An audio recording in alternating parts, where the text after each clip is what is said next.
ایسی ذات ہے، جب ایسی ذات کے جس کا کوئی نہ الفاظ اس کے لیے سہارا بن سکتا ہے کہ اس الفاظ کے ذریعے سے اسے سمجھے ہم، نہ خیالات کے ذریعے سے اسے محسوس کرے، نہ اپنے حواس خمسہ کے ذریعے سے اسے پہچانے، تو پھر میرے مالک تیرا وجود ثابت کیسے ہو کہ تو موجود ہی ہے؟ سوال تو پیدا ہوتا ہے کہ تیرے وجود کو کیسے محسوس کرے کہ تو موجود بھی ہے؟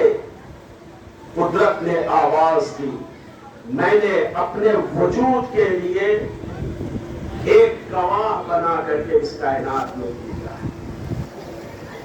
اب دیکھیں عزیزان گرامی، قرآن مجید پورے اطمینان سے سنے، کچھ دیر آپ کی خدمت میں مجھے کچھ اہم بات آج اس سلسلے کی کرنا ہے۔ صاحبان عرفان کا مجمع ہے، صلوات پڑھتے محمد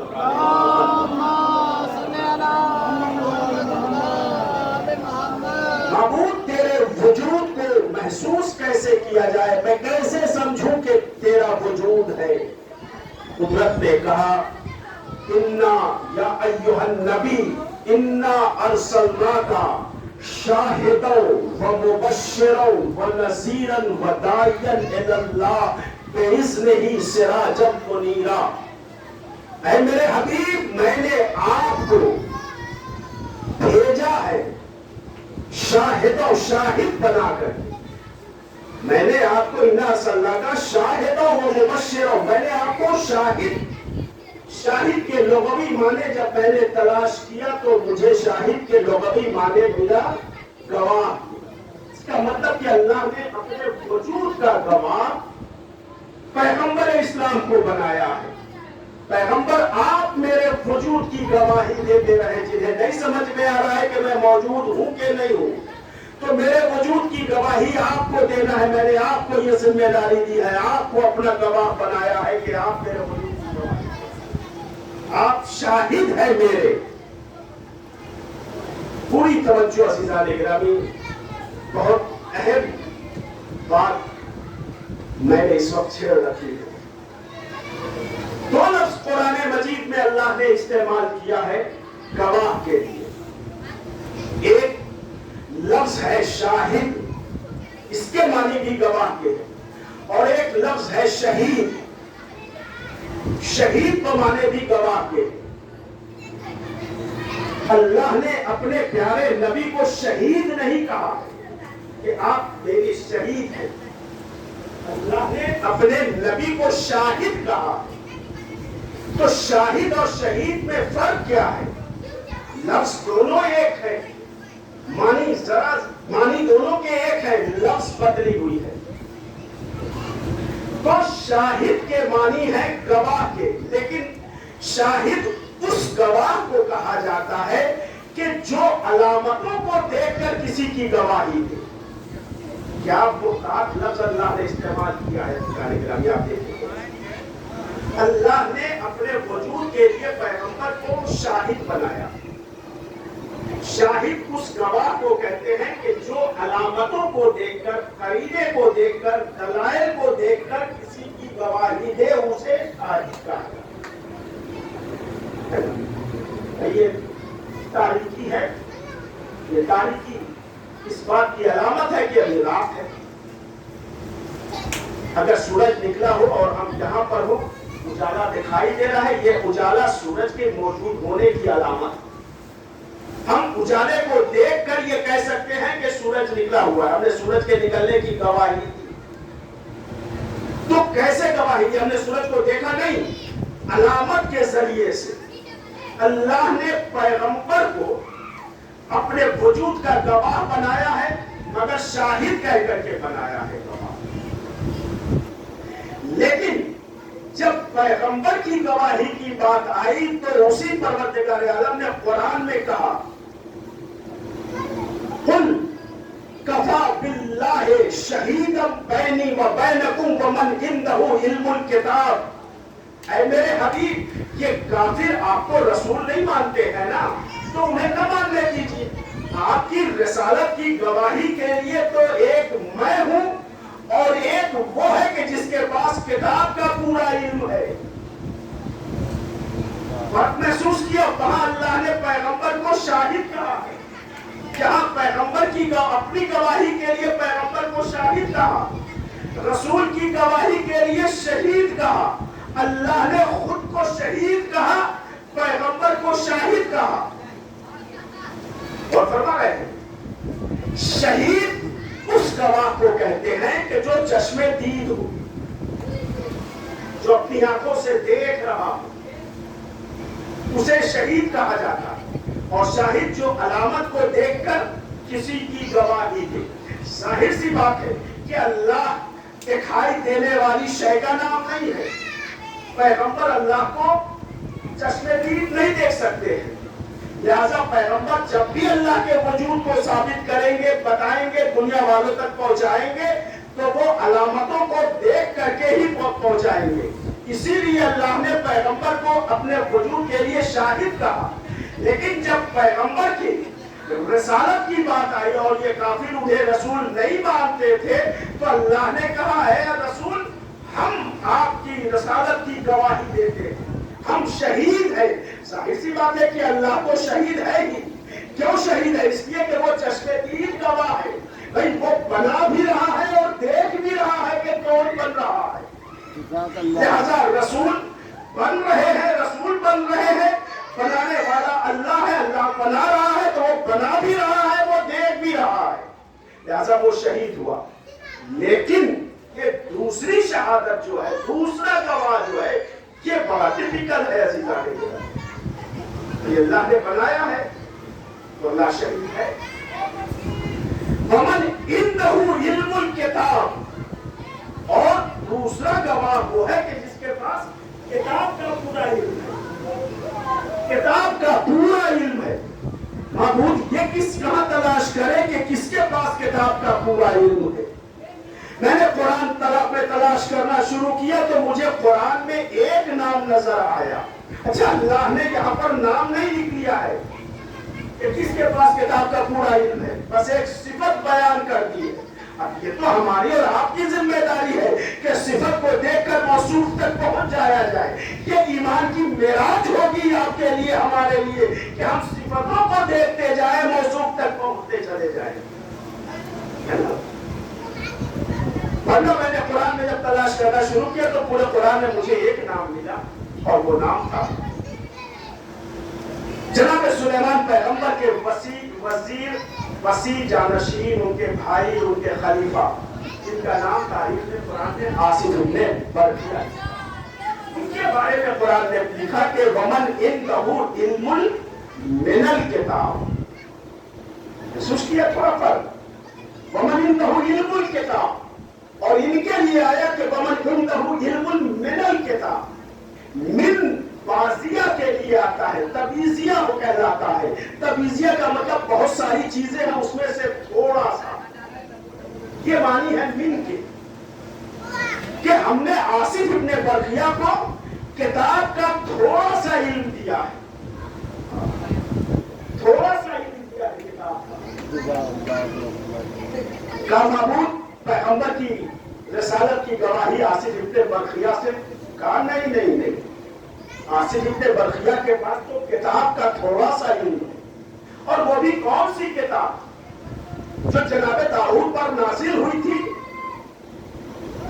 یعنی زبور جیسی کتاب کا تھوڑا سا علم آصف ابن برقیہ کے پاس ہے. میں اس کتاب کا ذکر نہیں کر رہا ہوں، میں تو الکتاب کا ذکر کر رہا ہوں. ومن عنده علم کتاب، جس کے پاس کتاب کا پورا علم ہے. اب کہاں تلاش کیا جائے؟ کہاں بہت دور جانے کی ضرورت نہیں ہے. چلو میں تمہیں لیے چلتا ہوں. 13 رجب کی تاریخ تھی، خانہ کعبہ کی 4 دیواری تھی. جب مولود کعبہ کعبے کے اندر آیا، پیغمبر نے اپنے ہاتھوں کو پھیلایا، دست پیغمبر پر مولائے متقیان آئے. آنے کے بعد ایک مرتبہ چہرہ رسالت کی زیارت کیا. یا رسول اللہ تو رہے سناؤں علی ابن ابی طالب نے اس کتاب کی تلاوت کیا کہ جس کتاب نے ماقبل کے تینوں کتابوں کو منسوخ کر دیا ہے، یعنی قرآن مجید. تو علی نے قرآن کی تلاوت کیا جس کے لیے قرآن کہہ رہا ہے وَمَنْ عِنْدَهُ عِلْمُ الْكِتَابِ. تمہاری رسالت کی گواہی وہ دے گا جس کے پاس کتاب کا پورا علم ہے. بات کلیئر ہو گئی کہ ایک رسول کی رسالت کی گواہی ایک اللہ دے گا، وہ شہید ہے، اور ایک وہ شہید ہے جس کے پاس کتاب کا پورا علم ہے. اب آئیے سورہ نساء کی آیت نمبر 41. فَكَيْفَ إِذَا جِئْنَا مِنْ كُلِّ أُمَّةٍ بِشَهِيدٍ. اے میرے رسول آپ اس وقت کو یاد کیجئے گا، دیکھیے گا اس منظر کو جب روز محشر، روز قیامت سارے نبی اپنی امت کے ساتھ میدان محشر میں جمع ہوں گے اور ہر امت پر اس کا نبی گواہ ہوگا.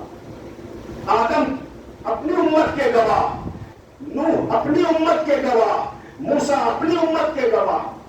یہ تو ٹھیک ہے کہ نبی آئے ہیں، ان کی امت ہے، وہ گواہی دے گے کہ اس امت نے کیا کیا. اس پہ پتھر مارے، اس پہ کانٹوں پر چلایا، اس نے یہ گناہ کیا. یہ نبی اپنی امت کی گواہی دے گے. لیکن اس کے بعد کا جو جملہ ہے قرآن مجید کا اسی سورہ نساء کی 41ویں آیت، وہ اور اس کے بعد پھر یہ قرآن فرما رہا ہے کہ سارے نبی اپنی امت کی گواہی دیں گے اور اے میرے حبیب آپ سارے نبیوں کے گواہ بنیں گے.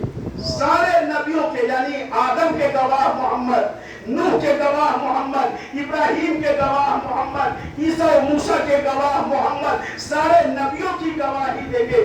گواہی شہید کا لفظ آیا ہے، شاہد کا نہیں. آدم کب کے ہیں، محمد کب کے ہیں، لیکن محمد شہید بن کر کے گواہی دیں گے. شہید بن کر کے، شاہد بن کر کے نہیں. شہید کہتے ہی اسے ہے کہ جو چشمے دید دیکھ رہا ہو. اس کا مطلب یہ ہوا کہ آدم فراق جنت میں رو رہے تھے، محمد دیکھ رہے تھے. جناب یوسف بازار مصر میں بک رہے تھے، محمد دیکھ رہے تھے. سبحان اللہ. جناب داؤد لوہے کو موم کر رہے تھے، محمد دیکھ رہے تھے. ابھی تو شہید کا لفظ استعمال ہوا، ورنہ شاہد کا لفظ استعمال ہوا. عزیزان گرامی، یہ باتیں آپ نے اکثر سنی ہے. مجھے تو اس سے نتیجہ دینا ہے. صلوات پڑھے محمد اور آل محمد. اب میں تاریخ کے مورخوں کو اور احمد مورخوں سے یہ سوال کرنا چاہتا ہوں.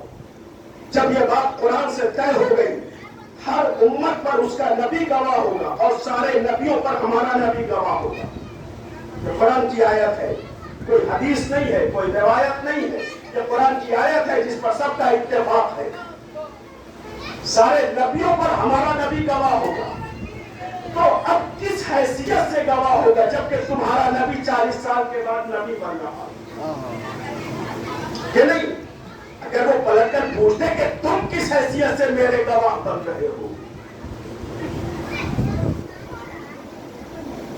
اسی لیے بس یہ ہمارا نبی رس نگاہیں تھی پیغمبر اسلام کی. وہ جانتے تھے کہ آنے والے زمانے میں کا مورخ جس کا قلم لکھ چکا ہوگا، جس کے ضمیر لکھ چکی ہوگی، اور وہ یہ لکھے گا کہ 40 سال کے بعد ہمارا نبی بنا ہے. ایسے لوگوں کے لیے پیغمبر نے پہلی فرصت میں کہہ دیا ان تو نبیوں آدم و بیت المائے وسیع. میں اس وقت بھی نبی تھا جب آدم آب و کے درمیان، میں اس وقت بھی نبی تھا.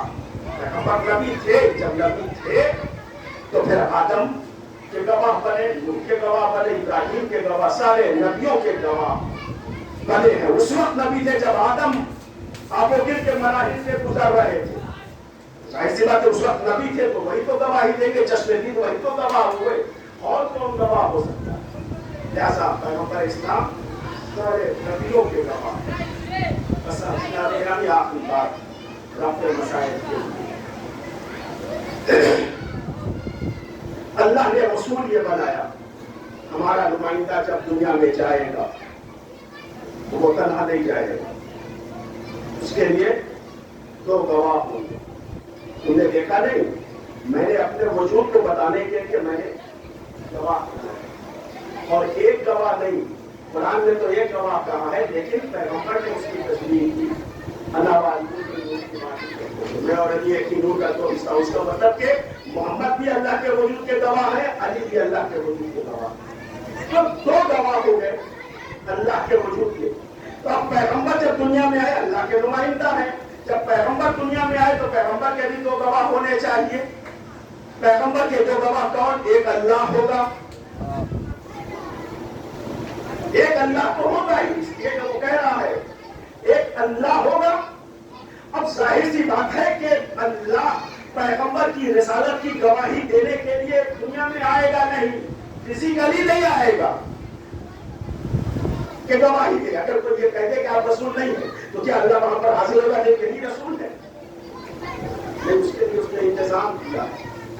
یہ جو قرآن مجید ہے یہ اللہ کے طرف سے اللہ کی گواہی کے لیے رسالت کی. یہ قرآن جب اللہ نے اپنا قرآن دے دیا یہ نبی کی رسالت کی گواہی دے گا. ایک قرآن اور ایک علی. اللہ کی وجود کی گواہی کے لیے محمد اور علی. محمد کی گواہی کے لیے قرآن اللہ کی طرف سے قرآن اور ایک علی. علی کی گواہی کے لیے پوری توجہ عزیزان گرامی, علی کی گواہی کے لیے قرآن ایک امام حسن معصوم ہے. جب بھی گواہ بنے گا معصوم بنے گا, معصوم کا گواہ ہمیشہ معصوم ہوگا. تو ایک قرآن اور ایک امام حسن. امام حسن کی گواہی کے لیے قرآن, ایک امام حسین. امام حسین کی گواہی کے لیے قرآن امام زین العابدین. امام زین العابدین کی گواہی کے لیے قرآن اور ایک محمد باقر. محمد باقر کی گواہی کے لیے قرآن دوسرا امام جعفر صادق. امام جعفر صادق کی گواہی کے لیے ایک قرآن ایک موسی کاظم. سلسلہ چلتا رہا, 12ویں تک کا معاملہ پہنچا. اب کون گواہی دے گا؟ قرآن تو ہے.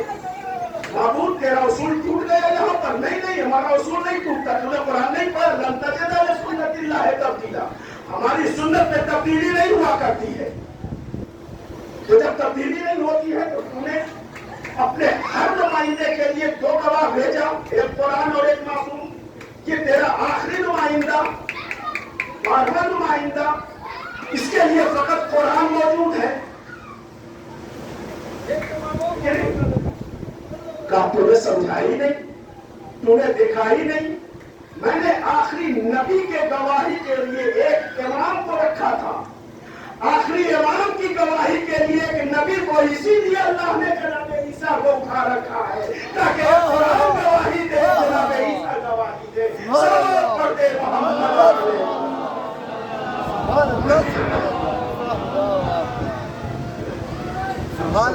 کہ جناب عیسیٰ کو اللہ نے کیوں اٹھایا. یہ اصول ہے اللہ کا, سنت ہے اللہ کی کہ وہ اپنے نمائندے کے لیے دو گواہ رکھتا ہے. جب کبھی ضرورت پڑے, جب کبھی کوئی چیلنج کرے تو یہ دو گواہ گواہی دے سکے. اللہ نے 12ویں کے لیے یہ انتظام کیا کہ پہلے جناب عیسیٰ کو اٹھا رکھا ہے تاکہ جب یہ 12واں آئے گا تو یہ قرآن تو موجود رہے گا گواہ کے طور پر, شہید کے طور پر, اور ایک عیسیٰ گواہی دیں گے کہ یہ ہمارا نمائندہ ہے. عزیزان گرامی, یہ شہادت کا منصب, یہ شہادت کا مرتبہ, یہ شہید, انہیں ہرگز مردہ نہ کہنا, یہ زندہ ہوتے اپنے رب کی طرف سے رزق پاتے. یہ ہے مفہوم شہادت. امام حسین مدینے سے چلے ہیں شہادت پیش کرنے کے لیے, گواہی دینے کے لیے. کس کی گواہی دینے کے لیے؟ وجود خدا کی گواہی دینے کے لیے. اور چلے بھی ہیں. جب کربلا پہنچے ہیں تو اب کربلا سے انہیں اپنے خدا کے وجود کی گواہی دینا ہے. معبود, میں کیسے تیری گواہی دوں؟ میری نظر میں تو اس سے بہتر کوئی اور طریقہ نہیں ہے کہ میں سجدوں کے بل چل کر تیری گواہی دوں. اور یہی وجہ ہے باب اعزا کے سب قتل ہو گئے.